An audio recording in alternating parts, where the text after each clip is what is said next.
Hello, folks. Welcome to Firefighter Storytellers. I'm your host, Tiger Schmittendorf, Chief Storyteller for RunToTheCurb.com. As I shared with you before, the whole purpose of this is to get an understanding of why you're a Run to the Curb kid. Sure. And how you came to be that.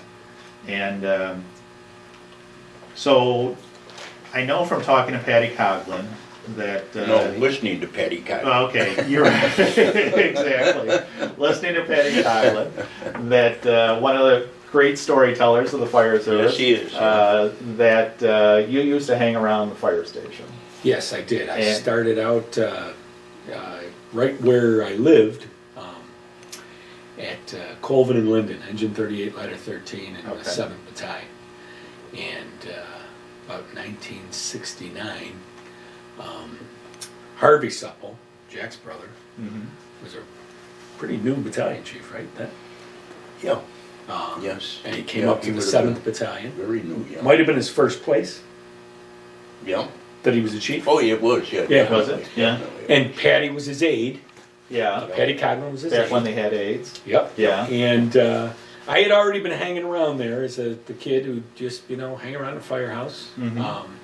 I can't honestly tell you why I did. I just, from a very, very, very young age, was very interested in fire trucks, and I lived on Hurdle Avenue in an apartment, and Hurdle Avenue was the general way to go anywhere west for 3813 the chief, and every time they went by, I ran to the window and looked out the window and saw them go, and as I get older, I'd go to fires.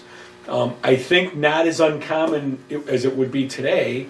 We had no real ties to the fire department, but my mom would, my dad died when I was 2 years old. Really? So my mom, I remember going to the Hotel Richford. There was a 3rd or 4th alarm. Do you remember that? Yeah. Roughly when was that? Do you have a guess? I could find out for you. But Probably 63-ish. I mean, I was probably like 5 or 6 years old, maybe 7.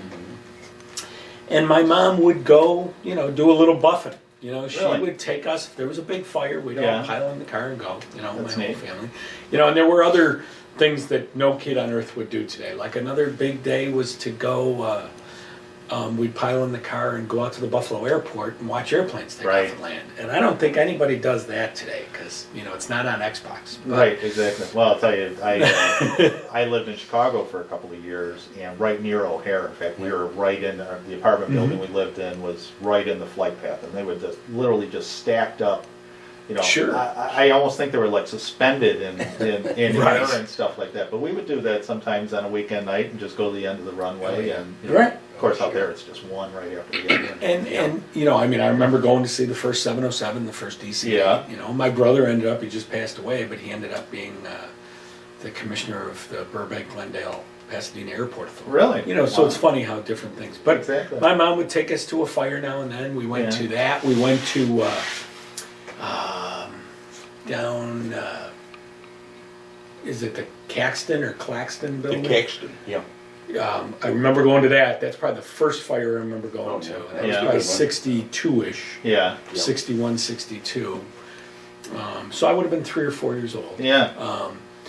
And my mom took us to that. That was a big fire. We were there pretty late. It was daylight, and I think that actually started at night. I'm not sure. No, it started in the started morning. It was in the morning, not Okay. real early in the morning. But in the Okay. morning. But so we went to that, and but I just was always very interested. I started going over to the firehouse. Hey, can I, and I'd run to the store and get sandwiches for the guys or whatever else. Now, how would you know? I mean, obviously the trucks leave the station, you hear the sirens and stuff, but it's not like living in the suburbs where there's a fire siren when the when the fire department gets called out and stuff like that.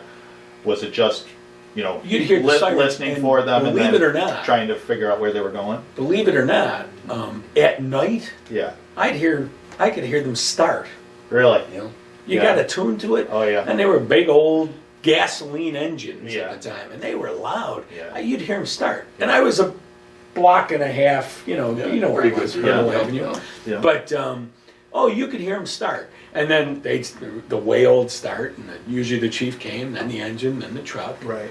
And so, yeah, it was probably not much different than it was in the suburbs. Yeah. And when Chief Supple, Harvey came up and Patty came up, As I did that more and more, they'd say, hey, listen, jump in. So I'd jump in the Really? car. I remember I went to Wesley and Woodbridge, 1700 bucks.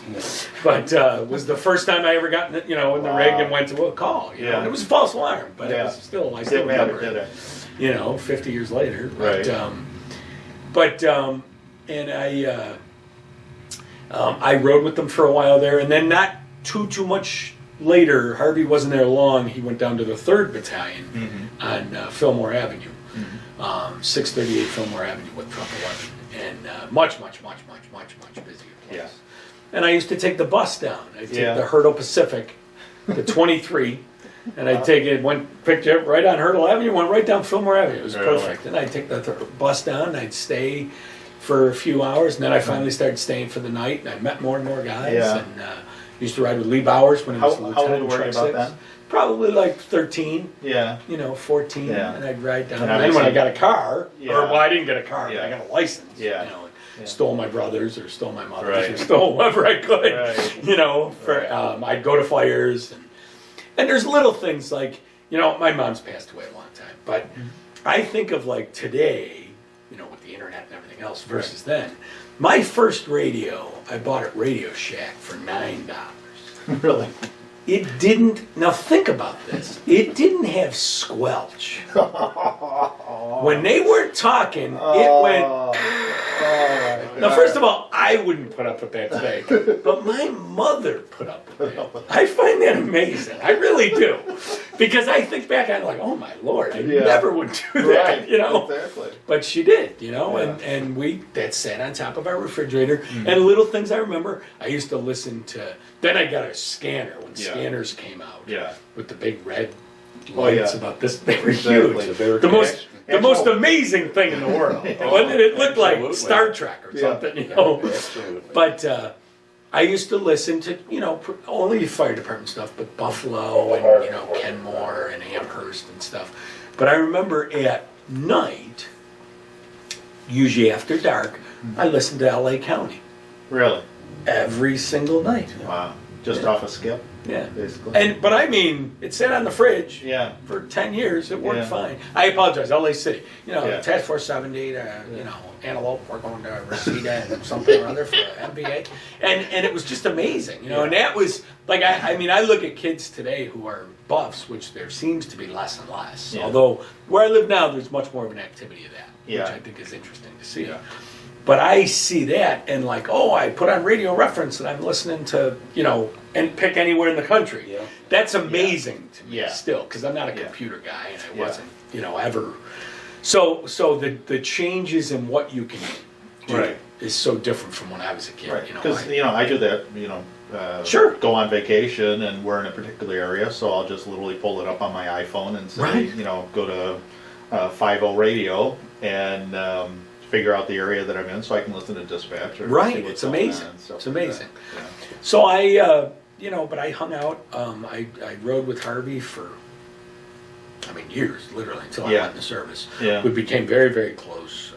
When I went away in the military, I was in the Air Force.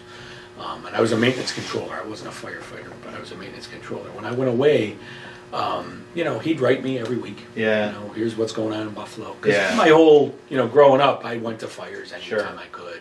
And a lot of times it was just riding your bike. Yeah. Some bigger ones, I remember going to the Delaware Barns at Delaware Park. Yeah. I think that was a fifth alarm. Yeah.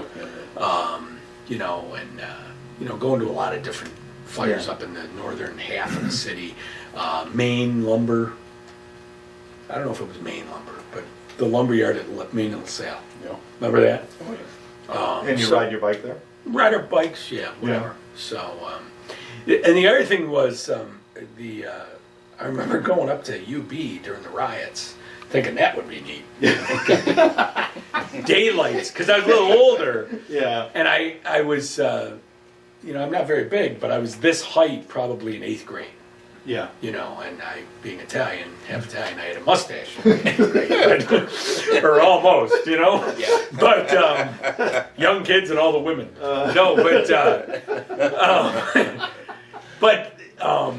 I remember, there's fires. As a matter of fact, Harvey was there. Yeah.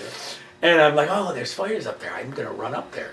So I rode my bike up and I got that daylights beat out of me by the Buffalo Police Department. I went home then. I thought, okay, that's maybe not where I'm supposed to be.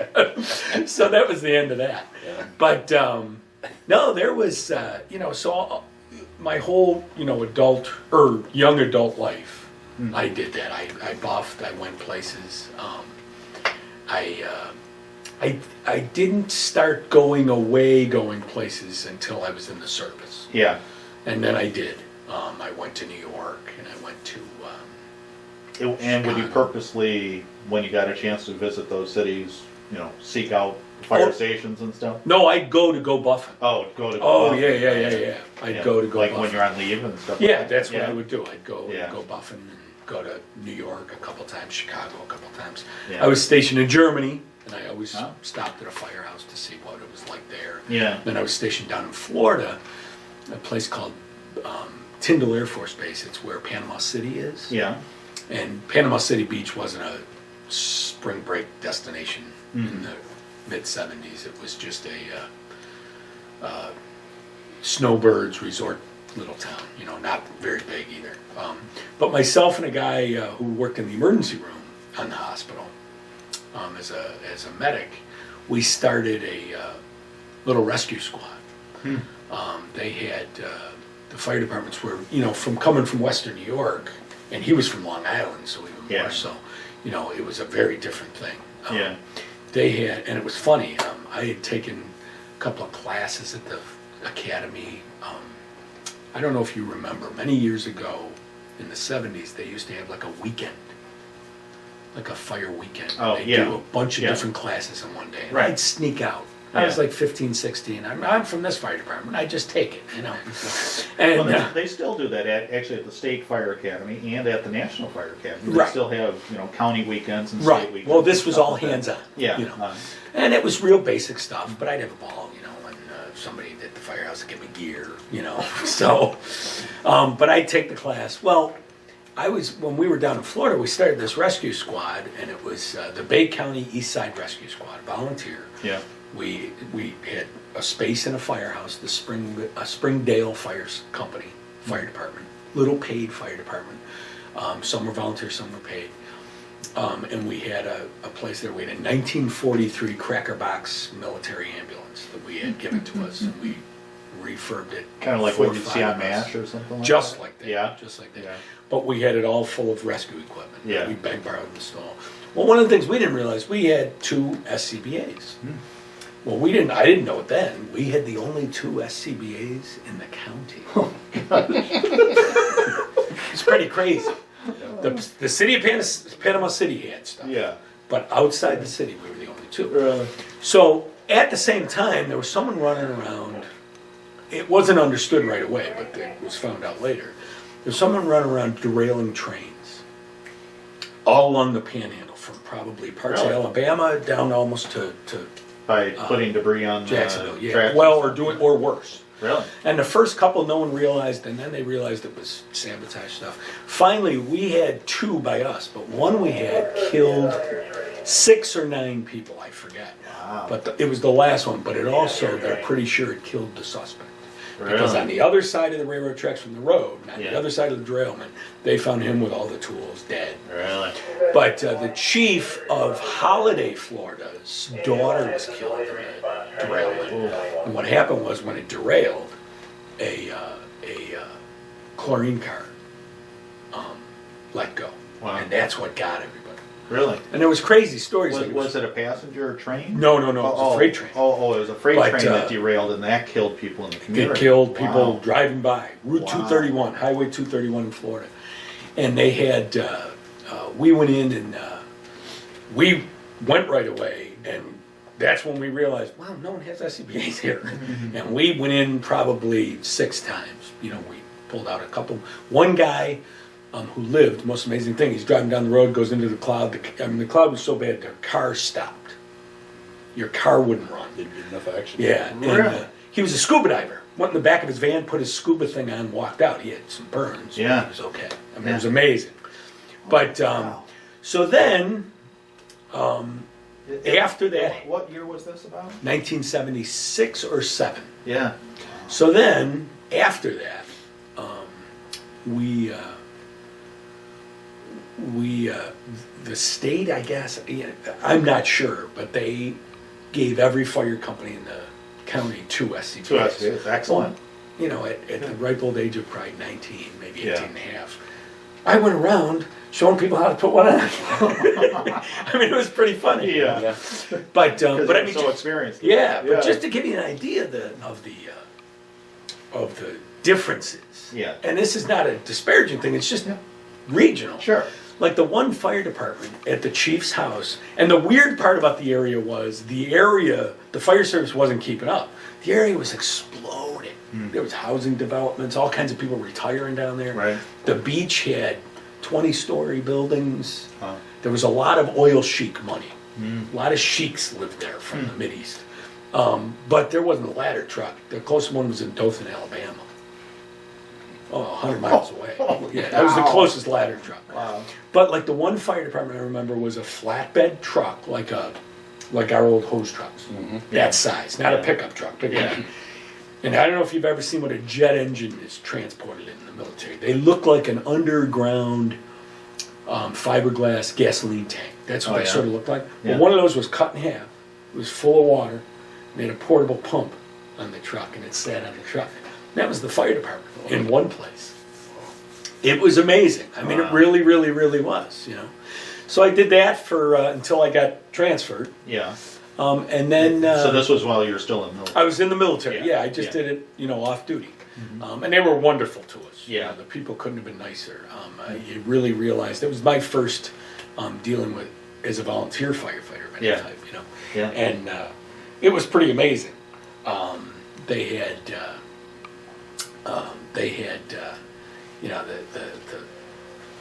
the people couldn't have been nicer. The authorities couldn't have been nicer. What do you want to do? They started helping us do things. And we weren't very busy. The only thing we would have is horrible automobile accidents. Yeah. Yeah. And our extrication equipment was, our big thing was a porta Port power. You right. know, I yeah. mean, that I was- think we still have ours. I think we carry it on our ambulance And, actually as a backup. And everything else was pretty much hand tools. Yeah. We had a handyman jack. Yeah. Hacksaw. So it was right, exactly. So you were doing pretty basic stuff. Yeah. But there was some pretty bad wrecks. Yeah. So that was pretty memorable. Yeah. And then when I got out of the military, I came back to Buffalo. Yeah. I started. Where did I start? I think I went to work for for LaSalle. LaSalle, right. Red and Metro white. didn't exist. Yeah. Very, very different times. Oh, yeah. Completely different times.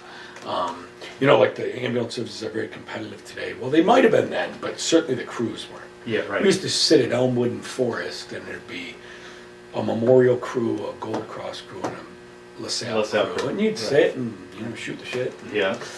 What's going on? Blah blah blah Right. blah blah. So it was very, very, very different than it is, I think, today. Yeah. There wasn't that I gotta competition. tell you a funny story.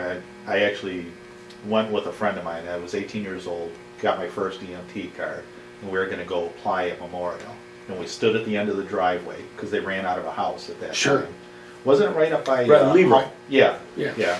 And by Humboldt or somewhere in that area, Mm-hmm. if I remember correctly, because I remember it being right along the Kensington. Right. And I stood at the end of the driveway. My buddy walked down the driveway, and I said, "No, I just can't do it." So, Yeah, it was a different. They were a little different than they are yeah, today. yeah. And I think their dispatch was literally a card table right inside the door or something like that Sure. with a little portable radio on it, and that was the extent of it. And old Cadillac and Pontiac ambulances and stuff like that. Yeah. So I was working there, and it's always interesting. It's how I met my wife. Really? She was a volunteer in Harris Hill on the ambulance. Okay.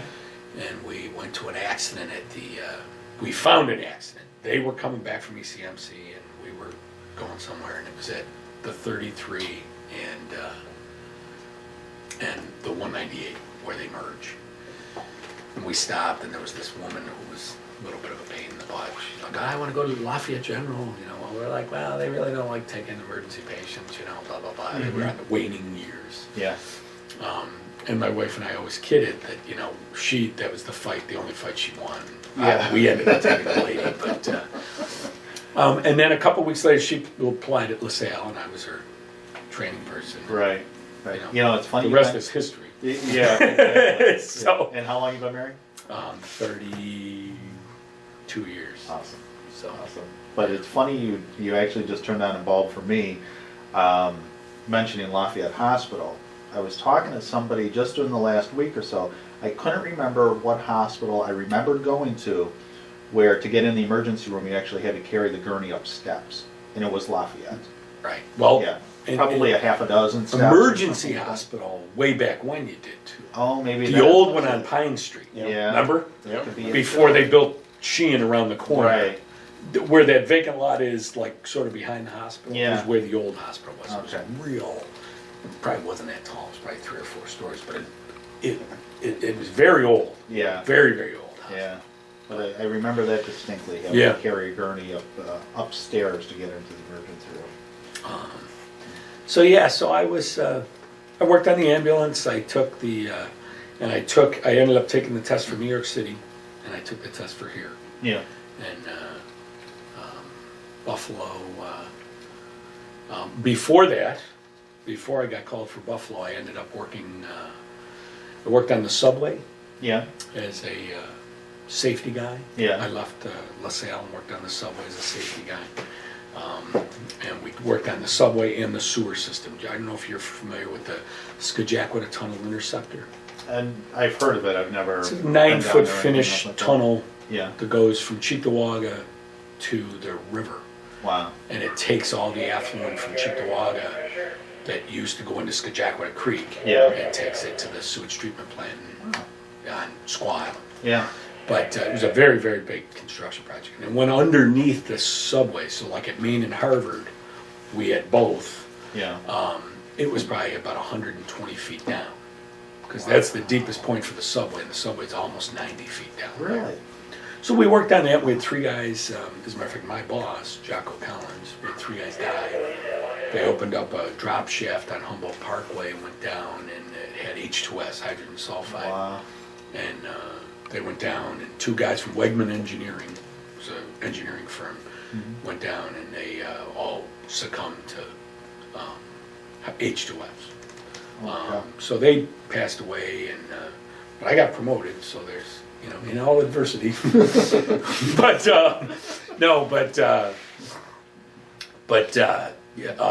that occurred, and then right after that, I got called by the Buffalo Airport. Yeah. They in 80, created their own fire and police. Oh, okay. And we did both at that time, before the transit police existed. Yeah. So a guy named Tom DiMaria, who's passed away now, he'd been a deputy commissioner in Buffalo, battalion chief in Buffalo, was the chief.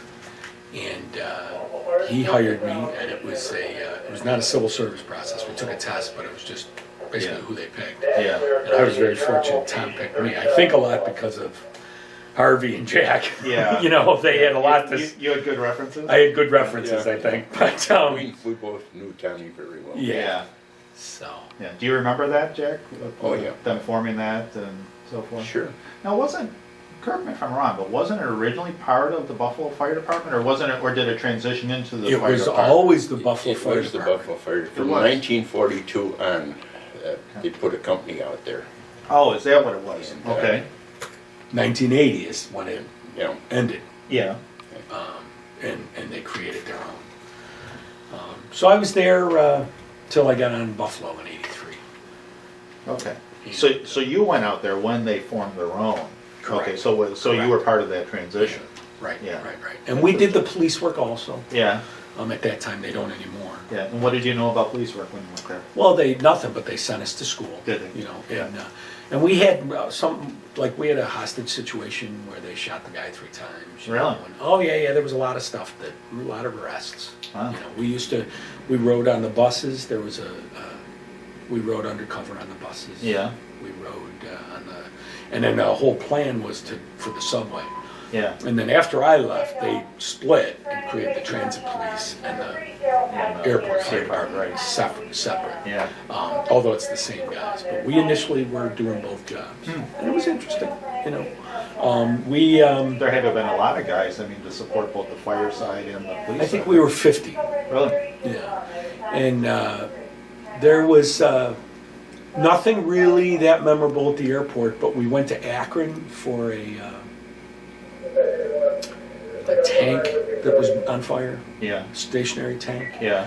We went to South Dayton, New York for For the gas gas well well fires? fires. Yes, I remember that. we brought Yeah. the crash, myself and a guy who's a Yeah. lieutenant in Buffalo, Yeah. Greg Wisniewski, brought that down. Wow. And we're I there, was there. overnight. Yeah. And then since they've gone to some other things. Yeah. You know, so. Yeah, I know we've had them out in Evans and Brand. We had a big junkyard fire and stuff like that they brought a truck out. And there was something else, I don't remember. Well, they had but it was something a tanker related. tip over in Hamburg right at 75 and 75 and 75 where it turns. Yeah, You know what I mean? Right Yeah. by St. Franny's. right. They had one. 5 and 6. I wasn't Yeah. at that. I was on Buffalo by then, but Yeah. they went to that. I know, and they've gone to some other, and obviously the plane crash and clearance. Yeah. The last thing. But, Yeah. So So yeah. we've also used them just for their foam supply and stuff like that. Actually during the civil unrest back in 1997 on the throughway related Right. to the reservation and so forth, I remember going to the airport to get a large cache of foam and so forth. for the tires and stuff. Yeah, yeah, Yeah. because we actually, my fire company up in Center, we operated essentially as a full-time department for 38 days supporting that throughway operation. And, it'd be a situation, you work your day job, go home, have dinner, try and get a couple hours sleep, and then, pretty much work a 7-8 hour shift overnight, and that's when all of the fires were overnight. And, Oh, okay. you'd roll up on a fire, under the cover of darkness on the throughway, and nobody around, dozens of trooper cars, but no Indians or troopers to be seen. They were all in the woods and so forth. Oh, okay. They would, send an escort crew with us if there was a presence of protesters there and so forth. I mean, they had guys in full riot gear and so forth. Sure. That would kind of help the crowd stand back while they'd have a couple hundred tires going at the same time and stuff like that. But it was a very, very tenuous I bet. time. The riots in the Yeah. 60s, right? Yeah, so that was very interesting. And then we were actually part of their operation when they went in and so-called retook the throughway from the protesters. And I remember I was captain on the engine that morning, about 5 o'clock in the morning, and it was just, I think they had somewhere upwards of 500 troopers involved in that operation, and just, the first things that went through were plow trucks to move all the vehicles and debris and stuff off the throughway, and then followed through by just, lines and lines and lines of trooper cars and everything else like that, full riot gear and everything. And so that was an interesting time in our fire. I bet it was. Yeah. I bet it was. Yeah. I know that there was a contingency plan for Buffalo to help if Mhm. they had problems, and also down in Salamanca Right. for Buffalo. Right, because they had the same thing. I don't think it ever came to be, but I remember reading it. Yeah. Yeah. Yeah, so it was an interesting time. So you got on Buffalo in '83, Correct. right?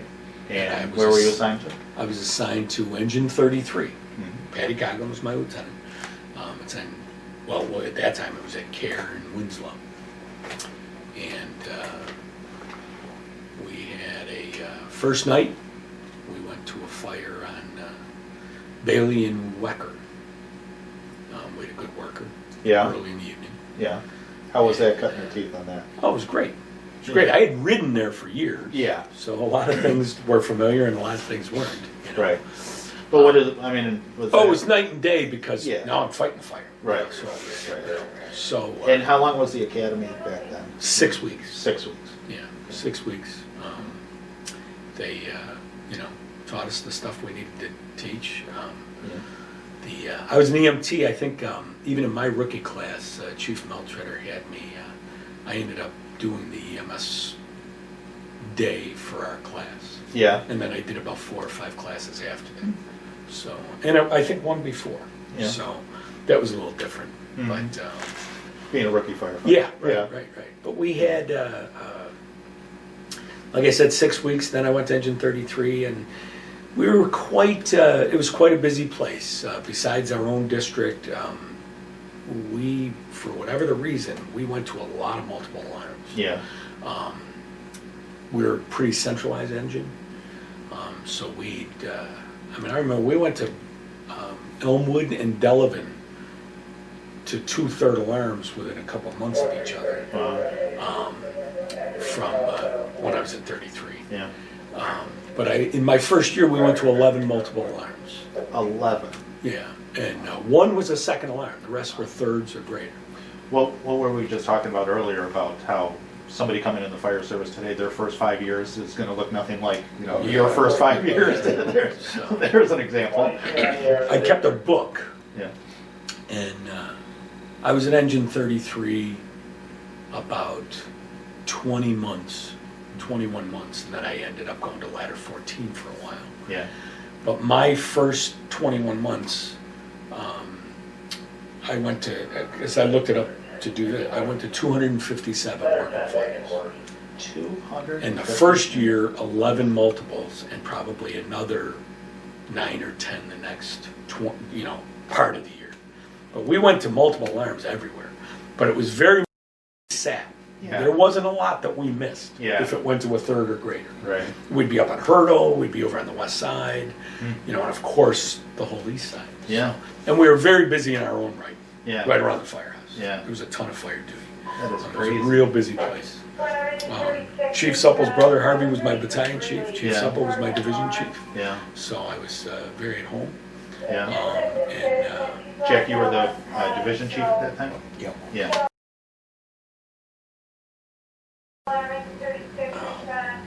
And then we went, and that year was the explosion I was working at night. And that was, that took the lives of 2 civilians and 5 Buffalo firefighters, and hurt a whole bunch of others, And I was at 33 that night. They came in. There was a guy off duty upstairs in the attic. We had a little gym, half-ass gym set up, and he was working out. And the run went out. And Patty, of course, knew, oh yeah, I know that building. And actually, I even knew that building because I had been riding with Harvey Yeah. in the 3rd Battalion, and we went to a fire, I don't know if you remember this, across the street from where the explosion happened in a house, not a long time before, maybe 2-3 years before, that killed 2 people. Remember that? Yeah, vaguely. So I knew, and I go, oh geez, you know what, I know that building too. Yeah. If it's the one I'm thinking, Right. because I wasn't sure. When they said North Division and Grosvenor, the other one was Twin Bakery Supply was right there too. So I wasn't sure which one it was. one it was, because they Right. said, it's a report of a large building on the corner. Well, that one was much bigger, but that wasn't little either. No. You know what I mean? It could have been either. And then the explosion occurred, and the thing I always tell people say, oh, did you hear it? And we never heard anything, but we had 2 screen doors with plastic on them in our kitchen at Engine 33. Yeah. And they opened and shut. They went Yeah. Just like that. like pressure. Yeah. Wow. And Dave Marciniak, the younger one, Dave or Joe? Dave. Dave. Dave, I think. Yeah, Dave was upstairs working out. He runs down, he goes, man, I just saw some fireball. And that was before anything, and then the radio started. Right. We were on the 3rd alarm, we got dressed, we were going out the doors, they called it. Yeah. It was almost immediate. I mean, I remember I happened to actually be at my sister's on, I think she lived on Auburn or maybe Richmond or something like that at the time. And, I remember it like it was yesterday because, that's almost, not quite North Buffalo, but it's, top side of the city and so forth, quite a distance from where the explosion happened. And a picture frame or something fell off the wall. And, I made the smart aleck remark, oh great, the Germans bombed Pearl Harbor again or something like that, And then 15 minutes later, it's on the 11 o'clock news and, They broke into the news. Yeah, well, The hockey game, it ran underneath, Yeah. I guess. That's what I've been told. Yeah.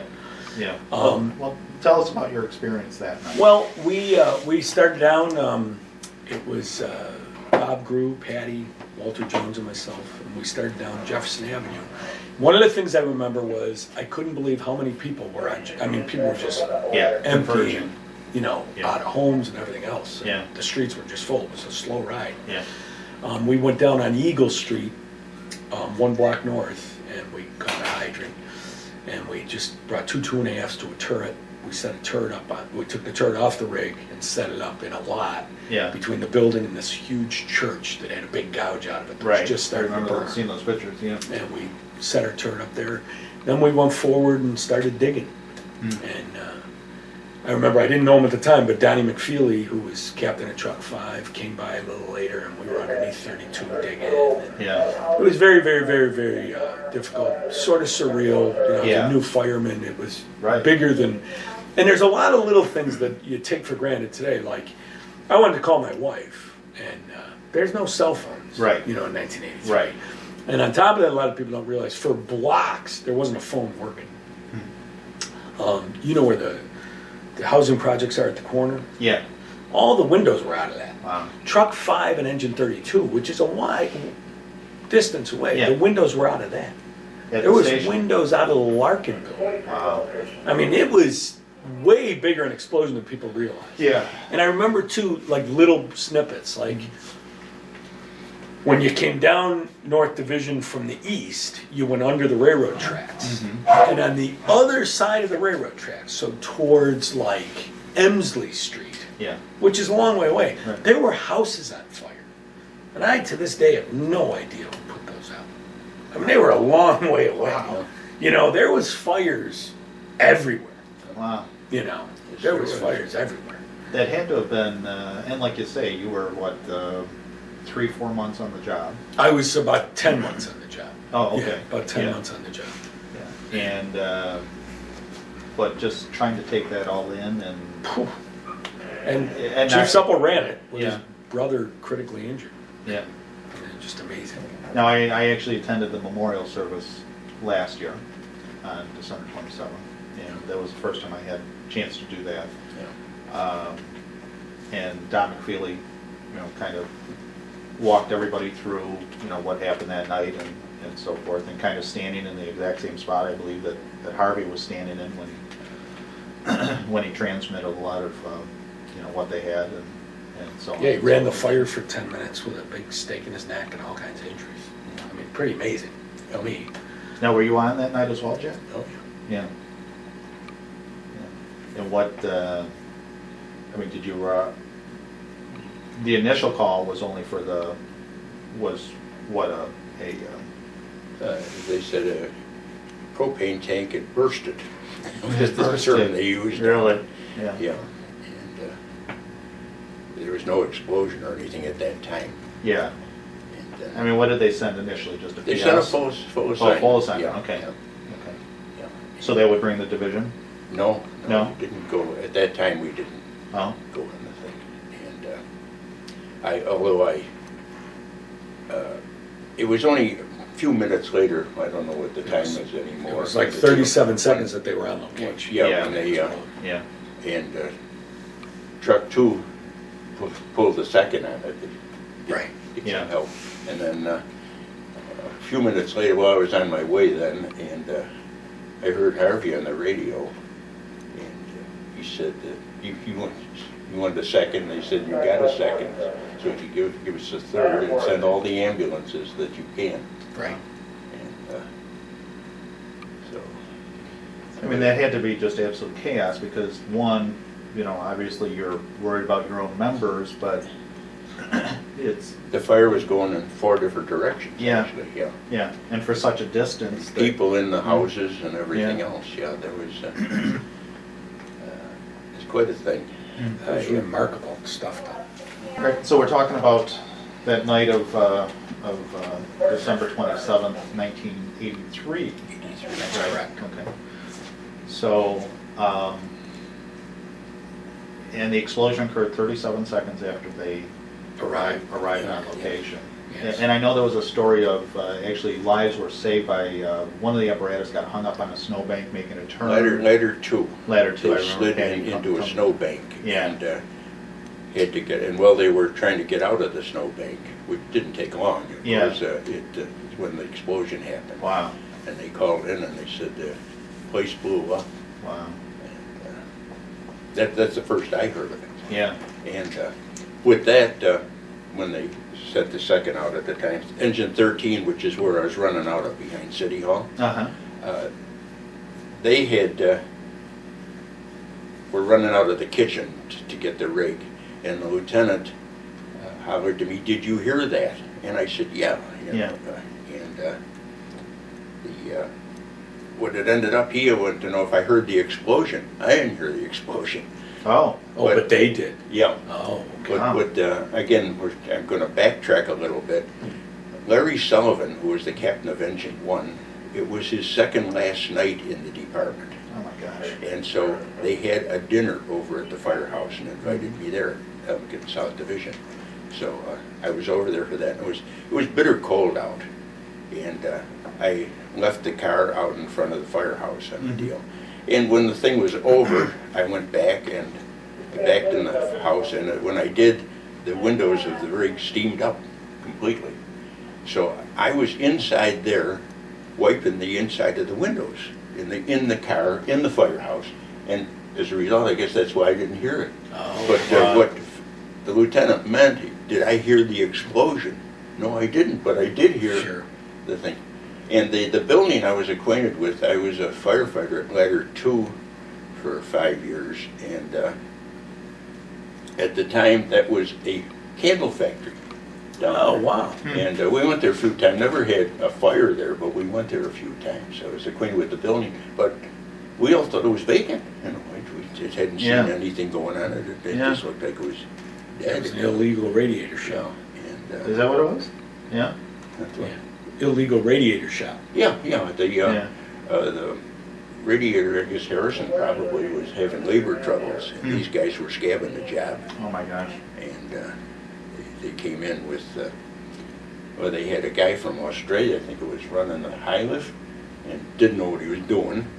And there's another guy, and then the owners, and he was moving the tank, the propane, a large propane tank, very large, on a high lift, and they didn't have it secured, and it rolled off and landed and broke the valves on the top of the tank, and it was right at the top floor Yeah. at the elevator shaft. Oh, And of course, propane's heavy in there. Right. It went. And they ended up, they got perfect out. storm. Yeah, Yeah. right. Yeah. They got out rapidly, and an odd thing at that time is that they had a phone in their car, which today everybody's got a phone, but then. But in they '83. didn't. Yeah. Wow. And they called it in, and they said that they were moving a propane tank, and it bursted is this term they used Yeah. on it too. And so they sent out a full assignment on the deal. Wow. But it was one of them deals, they didn't have the radio, it probably, most likely would have blown before we even got Right. on the scene. Right. And when they got on the scene, this is from talking to my brother, of course, over the thing, and there was nothing really visible. Yeah. And they had opened an overhead door, and the truck 5's crew, Yeah. got out and was waiting for orders. So they're just standing there leaning on their tools and Right. stuff. And the engine had pulled around the corner in front of the Twin bakeries. Twin Yeah. Bakery thing. And a couple of them were putting on masks to see what they wanted to do. And my brother came in at that time and went over to talk to the captain of Engine 32, and also the people came out of the thing. And he asked what happened, and they told him roughly that they were moving a tank, and it fell over and was pouring out of there, and Yeah. everything else. And he said, well, how big is the tank? And they said, about as big as your car. Oh my gosh. And with that was it. He said that he didn't hear a boom. I don't know if you ever heard that deal. It sounded like when an oven goes on, the whoosh. Yeah. That's all he heard. That was it. Wow. And when I got in there, And how far away was he from the building when it exploded? Oh, Not far. And how did he survive? Well, the big thing was that door being open, Yeah. and Truck 5's crew was there. Yeah. And it blew right out onto them. Yeah.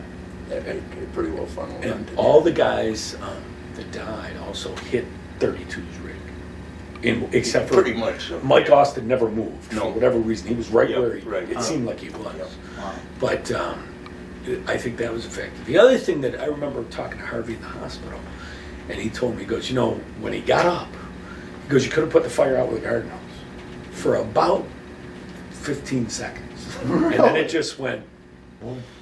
And I think it was just literally blew all the air away. Yeah. And he goes, it was just like you turned and it went. And then you couldn't put it out with a fifth alarm. Well, it took time. Yeah, but I'm saying it was like, Yeah. there were strange things. Yeah. We, again, it was mass confusion, to say Yeah. the least. Oh my We didn't, gosh. they had taken, by the time I got there, well, in fact, I came down and I was gonna go down North Division Street in a police car, the typical deal, they had pulled off of, would be their Jefferson, and left the doors open. Looked like somebody with big floppy ears. So I couldn't get down the street, so I had to go around and I went down Eagle. Oh, okay, that's how we Came came in that way, yeah. Mm-hmm. And when I got out, I had to climb over piles and piles of bricks. It was like complete chaos. And the fire at that time was fairly low. It was all over the place, but it was Yeah. flaming all over and Low, spreading. right. And Kind of like catching what the- you see in the movies. Yeah, catching Yeah. the sides of the houses and stuff Yeah. like that. So I knew that he had a third alarm in on the thing, so I Yeah. ended up by pulling a fourth and then a fifth. I figured we're going to need everything we can Yeah. get. So then after that, I still figured we haven't got enough. It was just going Yeah. too far. So I didn't know the situation in the city either, Right. what was going on or anything else. So Right. What else I was asked going them if they could give me 2 more engines and 2 more trucks. Yeah. And to my knowledge, I'm probably the only line chief, if you want to use that term, that went beyond the fifth alarm. Right. Yeah. On the thing. And then I got a couple extra chiefs. But again, it was one of them deals. Freddie Langdon was the commissioner, Yeah. and our Al Duke was the deputy that was on duty. And their job, after we started to find out what was happening, Yeah. was to find out who should have been there, where did they go, Right. and stuff like that. We had no idea Right. on how many were out of the place. Right. So fortunately, I didn't have to get involved with that. Yeah. They took that. I just Yeah. had the firefighting, that's all. Yeah. But when I called the alarm off and I told my engine companies, I went to lay in lines. Yeah. For everybody's gonna go to try and on rescue. Right. And nobody's gonna put this damn thing Right. out. You know. Right. Fire still needs to go Yeah, out, right? yeah, so Yeah. it was about the initial orders, then it was a deal, well, the church that you guys We- had, Mike Angrisano, gave him that one, take Right. that, and Sibi Di Maria. Sure, was, first was battalion. on there. Yeah, he was the first on there, yeah. She was with me when we had the dinner at the fire. Right. Oh, okay. Right. And so it was a mess. It was, Where was First Battalion? At the At time? Ellicott and South South Division. Division. So, oh, okay. Yeah. So not far. With truck two, no, Yeah. no. Yeah. So, Yeah. Wow, that's amazing stuff. And yeah. like you said, you guys came in on the third alarm. Right. And how long after the initial call do you think that was? Oh, it was, Within a couple of minutes? sure. Well, The third alarm, the- not us getting there, Yeah, but us right. being called. Right. Yeah, it was, Yeah. Harvey called the third. Yeah, So Harvey it was pulled the third, within, yeah. from the explosion, I don't know if it was 2 minutes. Yeah. Yeah, Probably that's not. about all, and then Yeah. probably took you 5 minutes to get there, 7 minutes, Yeah. something like But that.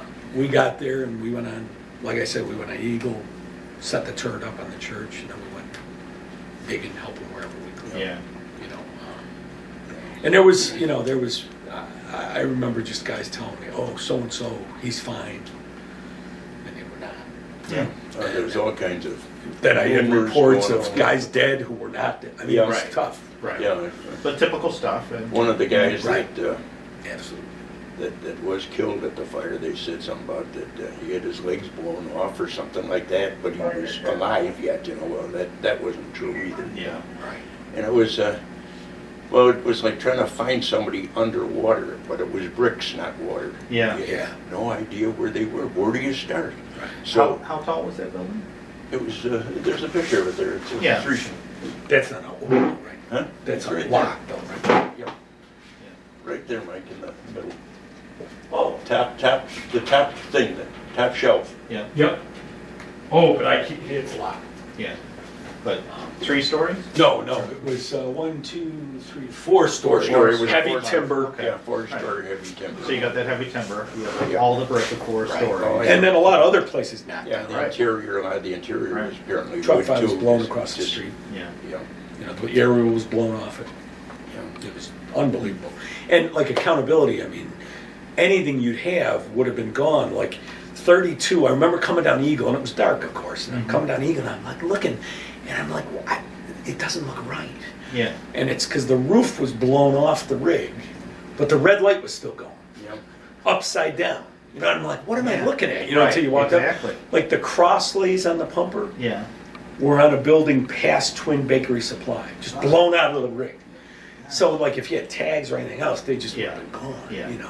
And they ended up going to the firehouses to look in the journals. That's Yeah. how they figured out Yeah, who that's, was but again, you Some heard of the those- story of that. Danny Bennett. 32 and truck 5, they didn't have it in the book. Oh, yeah, right. jeez. You know, it just, again, Yeah. the old one just said the perfect storm. You know? Yeah. Everything that could go wrong Yeah. basically did go wrong. So it was Yeah. real difficult. Yeah.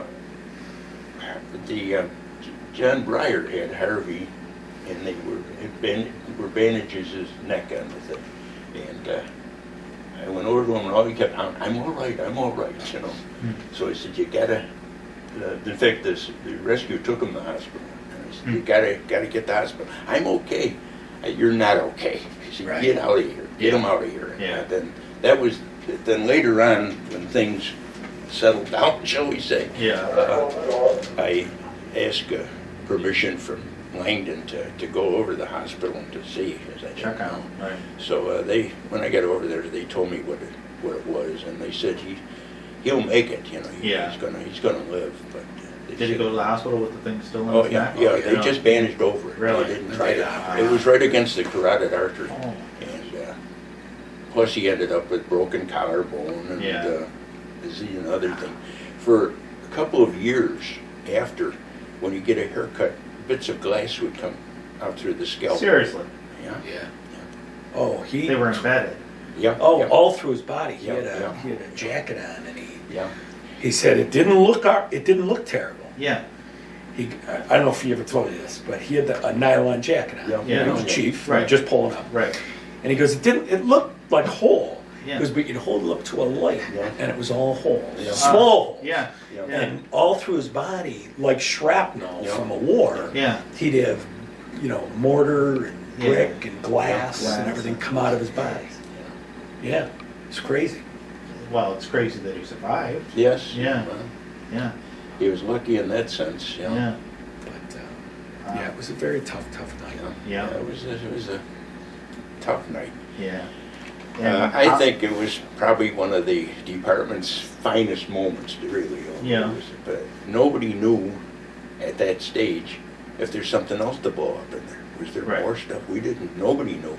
But there isn't a guy who hesitated on anything. You know, Yeah. They just went wherever they were sent, and if they weren't sent somewhere, they found something to do right away. Mm-hmm. And it took a while. Then the big thing, of course, was trying to figure out who was gone. Where are Right. they? Yeah. Right. They went to different hospitals, and everything else was mixed up. Yeah. People went and got dog catchers trucks. I mean, also civilians. There Yeah. was probably 70 civilians seriously injured. Yeah, they were. Those houses were all occupied. There were tremendous number of, probably the most rescues that have been made in Buffalo. by Yeah. far. But nobody even knows about it. knows about it. You couldn't Couldn't make keep any track. awards or anything Right. else for the thing. It was Right. just too much. Yeah. Well, I mean, the firefighters alone would be considered a mass casualty incident today. Oh, yeah. Let God, alone, yeah. Definitely. Sure. 70 seriously injured. Yeah, and probably another 100 and some injured. Injured, Yeah. right. Yeah. Two civilians lost their lives. Yeah. So, yeah, it was pretty crazy. Yeah, it was a tough night. And how long did it take to recover the members? Oh, And were The some recovered first that 4 night? guys Yeah. were 15 minutes. Yeah. Yeah, And then Mike was probably 11 o'clock. that Mike night. was the last one, yeah. Yeah. Once He they- had a by that time, we huge- knew who was Who you who, were you know, looking and that for, sort of right. stuff. So at that time, I just considered it a big, trash fire in a sense. Yeah, once Covered a everyone's large out. area, we had Right. an awful lot of overhauling to do and everything Right. else. And as soon as, after things settled down, of course, it ended up, it snowed. Yep. It was bitter cold, the Yeah. wind is cold and everything else. And And insult injury. so as soon as we could get straightened out, we started to replace the companies Yeah. as much as we could. You know, Yeah. because they only had to cut it down because it was a large rubbish fire by Yeah. that time. Although they had the wall knocked down and everything else. Yeah. But everybody was a little bit wacky, if you want to call it. Yeah. But, you know, it was mind-boggling, Right. the whole thing. Right. And I'm sure a lot of the guys were reluctant to leave, and Yeah. just and it's real easy just to, it's overwhelming for anyone. Yeah. It's real easy to get that deer in the headlights look on you real quick. And Lou Spitzer, who was my relief in the morning, he came over about probably 2 or 3 o'clock in the morning and told me to go back and warm up. So I went Yeah. back to the firehouse and warmed up, and in fact I had a can of soup in my locker and had a bowl of soup there. And Yeah. then I went back again. Yeah. But Lou was great. There was a number of guys that came in off duty, Mm-hmm. and at that time there was no overtime pay or Yeah. anything like that. Right. There It wasn't nothing. about that. It wasn't that at all. In fact, the ones that amazed me was Larry Kleiss and forgot who else. They went down and worked the hose tower, Right. Not hanging up exactly with a very glamorous. unglamorous Right. job. You know. Yeah, but all that stuff. Right. that But needs just be to done. help out. Yeah. Yeah. Yeah. Yeah, that's the stuff that everybody misses. Yeah, it was. Yeah. And as I it's pretty said, amazing. In my opinion, Right. it was probably the finest moment of the job of all the time I Yeah. was in. You know, it just amazed me the way the guys were. Just amazed me. Yeah. Yeah. Certainly a defining moment for the department. Yeah. Yeah. I could see it, very tragic and everything Yeah. else, but you can understand with 9/11 and stuff, of course, on a much greater scale, but you Yeah. can see how those guys were the same way. They Right. just did what they had to do. Right. They went for the fire. Yeah.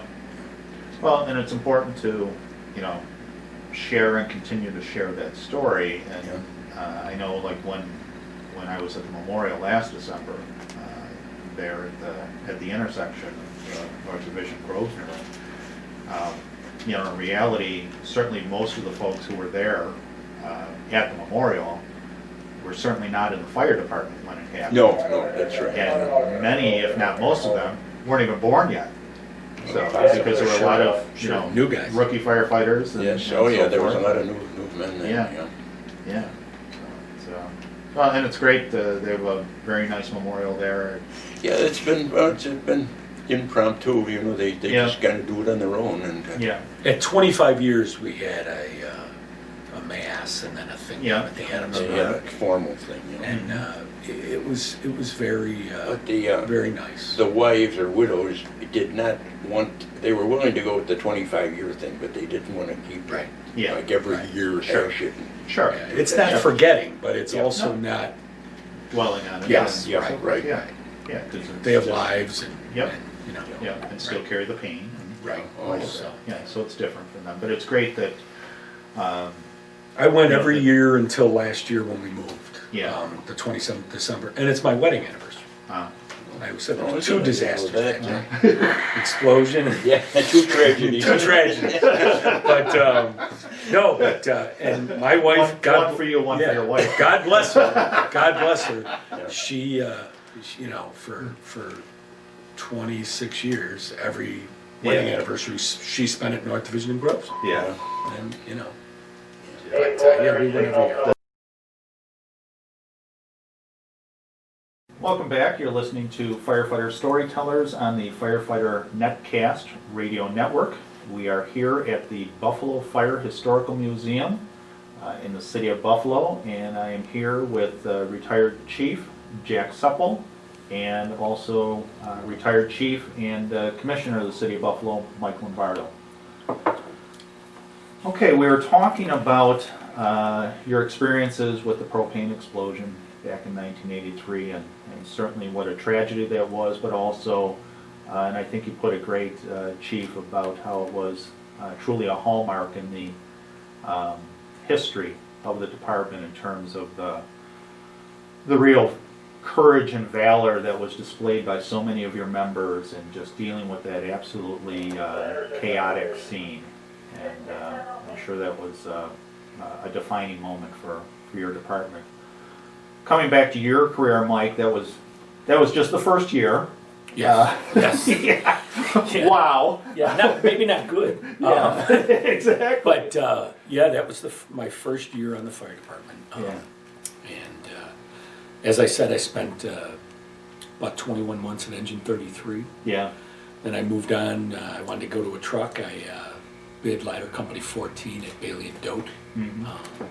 And I was there. I don't know if I was there a year, maybe just a year, maybe Yeah. just a little less. Still a busy place, not as busy as 33 at that time, but still a busy place. I had a guy, a captain at that time, was Captain Tommy Brummer, was my boss, just a spectacular guy. Yeah. Ended up a chief in the 3rd Battalion when I was at Truck 11, and just a great, great, great guy. And so many people, in the fire department. That have influenced you along the way. Yeah, it's a great place to see some of the best in people. Yeah. I don't know if you can be much more giving than firefighters are. Absolutely. And we certainly had more than our fair share. Right. In the Buffalo Fire Department. Just Right. great, great, great people. Yeah. But I spent that time at Truck 14, and then I went to Rescue 1 on the 2nd Platoon. I had been on the 2nd Platoon at 33, and I went to the 1st at Truck 14, then I went back to the 2nd Platoon at the Rescue. My boss was a guy named Ed McNamara. Mm-hmm. Eddie's passed away, but in the crew was Mike Mitchell, John Breyer, Bobby Pittman, and then later, after Ed made captain, Patty Coughlin came over from Engine 33 shortly before I left the rescue to Rescue 1. Yeah. And I spent about 5.5, almost 6 years at Rescue 1. Mm-hmm. And we went to a lot of fires there too. Yeah. It was, you just learned so many different things because it was beyond just firefighting then. We obviously did accidents and things, but we did. Now, was there grain mills? Were there still 2 rescues in the city when There you were- went there? There were 2 rescues. Yeah. There were 2 rescues. We covered half the city on first alarms and the rest of the city on second alarms. And sometimes even on a first alarm that was a good fire on the other side of the city, we'd get called for another engine truck and the other rescue. So, The other rescue. yeah, and off we'd go. Yeah. So, Which, by the way, is crazy in most other, in terms of other communities where there's multiple rescues and. right. To But, think that you cover the entire city of Buffalo at its peak with 2, and now Right. they're down to 1. Right. And we Not- had, but we, a tremendous amount of fire duty, and it was, I certainly wasn't there for the war years of the late 60s, 70s, but the Yeah. 80s were pretty busy too. Yeah. And just, Buffalo has a huge vacant building problem, so we had a lot of that, but we had a lot more different things Yeah. than we do, I think, now. Now there's a lot of sort of the same fires. It's just Yeah. 1.5, 2.5 One and a half, frames. 2.5 frames vacant, where we were doing a lot of different stuff. And we had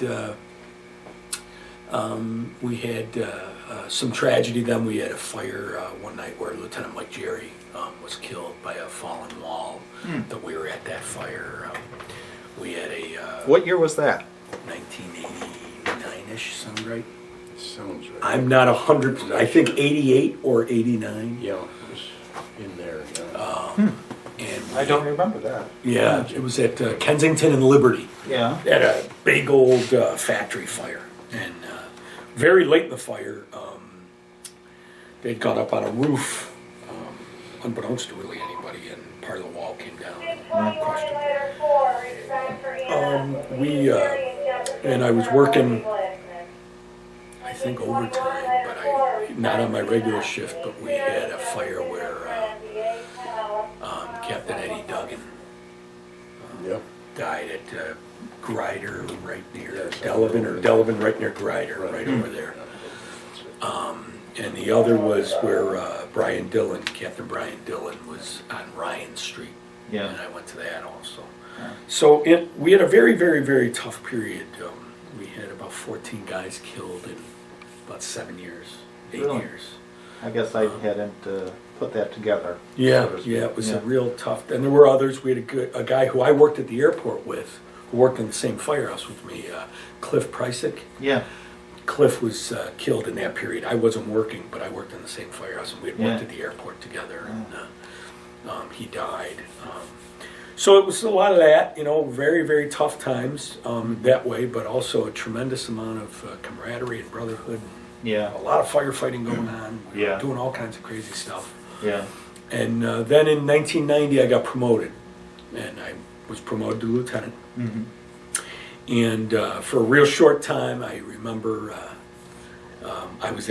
I went from the rescue to Engine 3, just for Yeah. filling it. Yeah. I wasn't going to be able to stay there. In the same house. Same house, same Yeah. platoon. Yeah. And I remember my first night as lieutenant. I'm Yeah. all excited, and you're a wreck. Yeah, right. And I had acted in the rescue, but the Yeah. rescue was a little different. I was never the first in officer. Very, very, very, very seldom. But we had, and we had a couple of officers in between Eddie McNamara and Patty. I mean, we had one guy who was like, we used to kid, not a rescue believer, like, oh yeah, you guys, Yeah. And we go, oh, okay. So I think he got hurt like, 4 times in a week. There was fire after fire after fire. We even had a fire. We had a fire at right at shift change. We come in and engine gets sent alone on Sherman Street. Mm-hmm. I go, hey, Lou, every now and then we start out for these because this might be something, because it's not anything. They're setting it alone. Yeah. And we just jump on, and for whatever the luck, whatever, we get there and it's place going like hell. Yeah. So they call for the balance. We're there right away. We were at a fire on I don't know, somewhere around the fruit belt. Yeah. All of a sudden you hear, "Ooh, fire's knocked down." We hear, "Rescue one, rescue one." And he's going, "What do they want?" I go, "We're going to another fire." He's going, "We're going to another fire." I go, "Oh yeah. You know what I'm talking about." And I go, "Oh yeah, we're going to another fire. We may do this all night, Yeah. So, he wasn't there long. And then Patty came, he was like, "Okay, this is a lot different than I thought it'd be." But, so I got promoted, and I remember specifically going to Eddie McNamara about it. But I got promoted my first night. I'm like, going to work. Okay, this is it now. Right. Got to worry about this. Got to worry about that. Yeah. So we get either a PS or a still on like Townsend or maybe Kretner, near Paderewski or Peckham, one of those. So Mike Swankamp, who's the battalion chief now, is driving, and Donnie Herbert's behind me. Yeah. And Jerry Johnson's in the other seat, and we're going down the street, and place is going like crazy. It's a corner place, like here, Yeah. and it's got this exposure going, which has this exposure going. So we have a hell of a fire. Yeah. So I pull up, and I'm trying to, I'm getting my report, and Mike's going, "I got a hydrant." I go, "Yeah, but the headliner of the rig's on fire. We can't stay here, I'm like, and I go, "We're going to take a 2.5. And these guys are gone. They got a line laid already, and it's a 3/4. I'm like, ah. And I remember, and they were great guys. Yeah. They were just boom, boom, boom. Yeah. And I'm like, oh, this is so much harder than I thought it was going to be, And I remember going to Eddie McNamara, like, a couple months after I got promoted and going, "Hey, I just wanted to talk to you." He goes, "What's up?" I go, "I just wanted to apologize." He goes, "For what?" I go, "Just for me being me." Yeah. I go, "Because I'm sure I was some pain in the ass, and now I understand." Exactly. And he laughed, But Payback's a it bitch. wasn't a case of like, "Oh, what do you do to motivate guys to work?" It was, what do you do to go, whoa, slow down, And you realize, there's all kinds of people, but the good guys is just as hard sometimes. Yeah. And I know we did that, and I know Mike Mitchell and I must have drove McNamara crazy a lot of times. You know what I mean? Yeah. So there was a tremendous realization, Yeah. And I stayed there for a little while. I went, bounced around. I was at Engine 18 for a little while, and then I was able to bid, and I went to Truck 11. Yeah. At 638 Fillmore Avenue, a place I'd ridden as a kid with Harvey in the battalion. Yeah. And I spent from 90 to 95 there as a lieutenant. I remember that. And I made captain, and I switched what day I came in. I never left, and I was at Truck 11 for 13 years, Wow. and it was probably some of the most fun I ever had in my Yeah. career. We had, by the time I left, we didn't have just a crew of good guys. We had a firehouse of good guys. Yeah. You know, everyone was there to go to fires. Right. We were doing as much or more than anybody in the city at that time. It was a great place, and I used to kid. I mean, every part of the firehouse life. I remember one payday. Tom Brummer was a battalion chief. Don McFeely was battalion chief. Tom McNaughton was battalion chief, and who was the fourth? All four battalion chiefs. It was payday. Were in. One was working in the earth. We were there. Yeah. In your house. Yeah, they were Yeah. all sitting, Yeah. waiting for checks, whatever. And I Right. forget who the fourth guy was. And I go, and I'm telling them the story. I go, I remember different people like Chief Supple telling me, the captain's job's different. It's the only job that goes across platoon lines, which is true. Right. And you'll feel sort of patriarchal. Yeah. And I go, I do. And all the chiefs, listen, all the guys around the table. And I go, I do. I feel patriarchal. I go, I feel like I have 23 sons. Yeah. It's wonderful. Yeah. Everyone's, and I go, although in this house, having an engine, or the truck Yeah. alone, and just the chief, I go, it's sort of like having 23 sons and 4 retarded uncles. Oh. And like 2 didn't laugh so much. Yeah. So, but what you do in the firehouse, right? But a couple thought it was funny. I think McFeely didn't think it was funny at all. So no, he laughed. But I'm just kidding. But it was, so you just kidded. But it was a great place. Don was laughing, just not on the Yes. outside. Yeah. But it was a great, great, great firehouse. Yeah. It really, really was. And we did do a lot of, there was a couple periods I remember, and I'm not great with, but around 91-ish, we had a horrendous Stretch. arson period. Yeah. Remember around like William to Sycamore and Jefferson to Fillmore. I mean, routinely, I remember Chief McFeely at that time might have been in the division, or he was still in the battalion, I'm not sure, but I remember him telling dispatch, like we'd get a fire, Yeah. and they'd send an engine and truck to engine 3, because another one would be coming in, Really? and they right away. But routinely, you'd be up on a roof going, "Oh, hey, chief," and you'd point, and down the block or a block over was another fire, and that was not a rare occurrence. It was an everyday occurrence. That is crazy. And knocking on the door, there was a Bobby Pressler who's retired from New York, and a guy, Tim Clapp, who's a lieutenant in 88 Engine in New York. We're at my firehouse. We were having dinner, and they were buffing with us, and we're sitting, and it's 7:30 in the evening, and all of a sudden, boom, boom, boom, boom, boom, boom, pounding on the door, and Keith Burke, who's a captain now in the fire department, was a newer firefighter, and the newer guy always got the door. Right. I go, that's either the place across the street's on fire or someone got stabbed. And I'm just kidding. So all of a sudden he opens the door, he goes, "Hey, the place across the street's on fire!" And it was that florist shop right after the closing of the police station. They burned the florist down. She said, "Oh, I'm very nervous with the police station gone," and they burned the place the next day. So, but sure enough, and but it was that kind of place, and just tremendously good people went through the place. I had great officers, I had great firefighters, and it was just sort of everything gelled. It doesn't always work that way.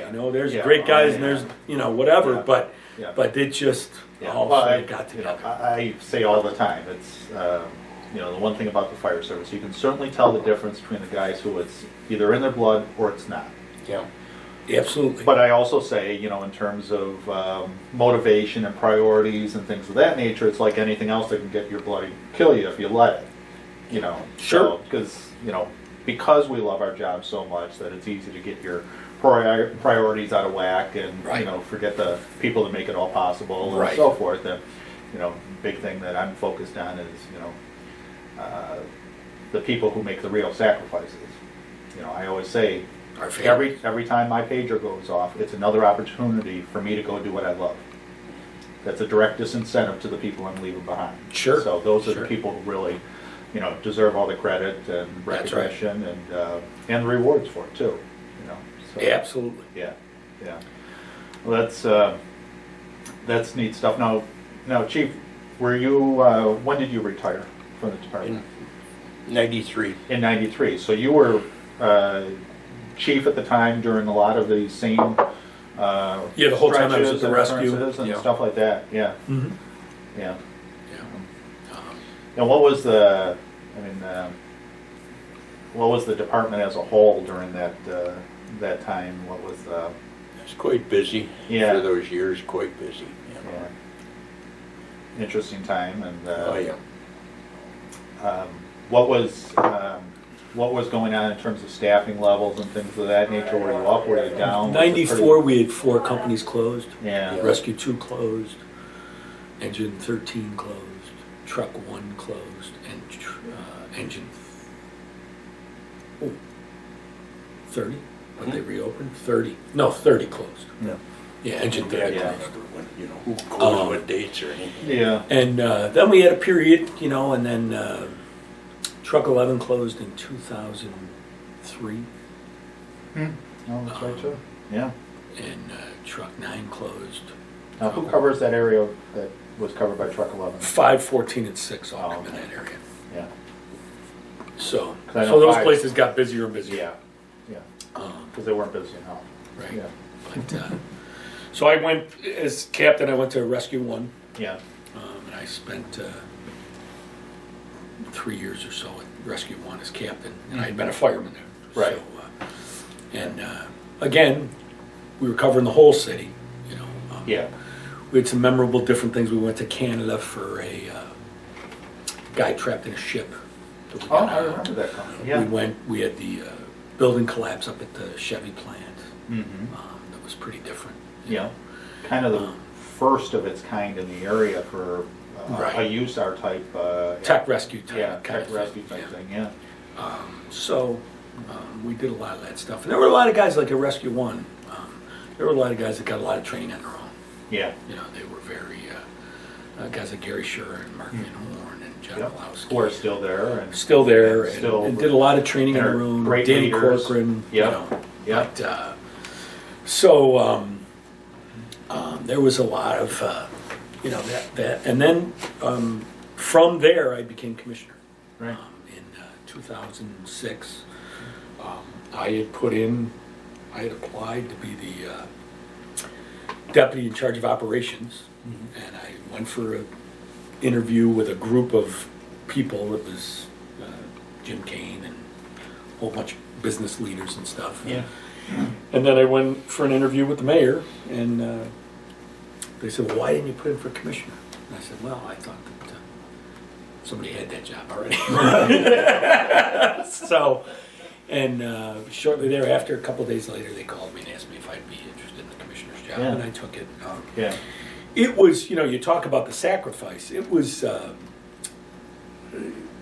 not an easy decision. I mean, we had Yeah. a very nice home up in Lewiston. Right. I liked where I lived. I sold that, moved into the city, so on and so forth. So there was a lot of sacrifices, and my wife's made sacrifices her whole life Yeah. for me. Yeah. For the fire service. I mean, I always tell they are the true heroes in the Yep. American fire service. Yep. Just as you talked about. Mhm. So that decision didn't come lightly.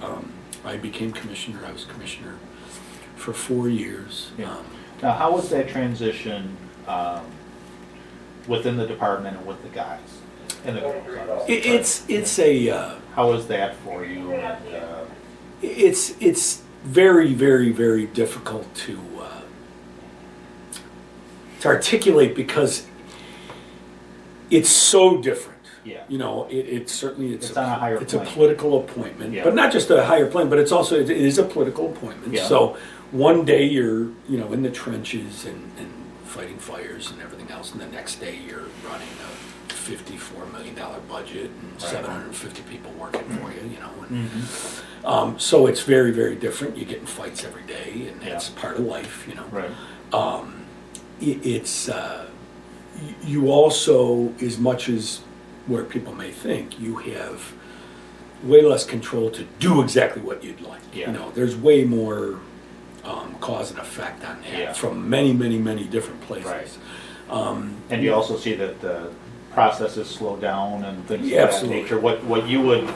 What you would walk out onto the apparatus floor and say, Oh, hey, yeah. we're going to change this. Yeah, that's not happening. Yeah. Exactly, Yeah. exactly. Yeah. We change a T-shirt. Try and change a T-shirt when the Right. world comes to an end. You know? Right. And in 4 years,